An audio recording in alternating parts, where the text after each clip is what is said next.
La sostenibilitat és un aspecte cada cop més important a les nostres vides, al nostre futur, i això naturalment té un impacte en la recerca que fem a les telecomunicacions. Si ens fixem en el 5G, és una generació que és més eficient que les anteriors, és a dir, podem enviar més dades amb menys energia,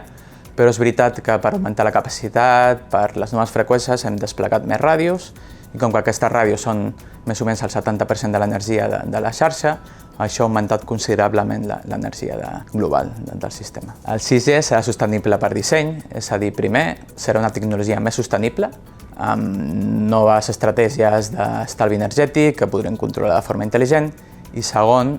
farà que el món sigui més sostenible. La idea és que tinguem nous casos d'ús on estaran focalitzats a aquest baix consum energètic, com millorar la indústria de l'alimentació, mobilitat o logística, o nous serveis com el metavers, que potser en el futur ens pot estalviar alguns viatges.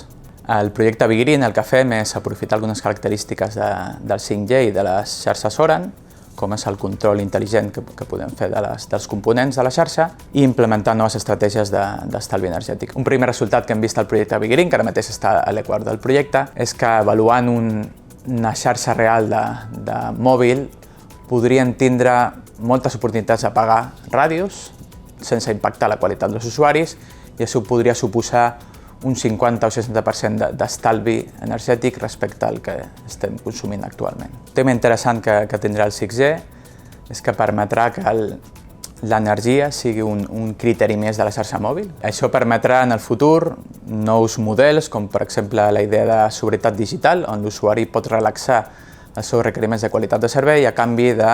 consumir menys energia, o també pot decidir un servei que estigui basat només en energies renovables,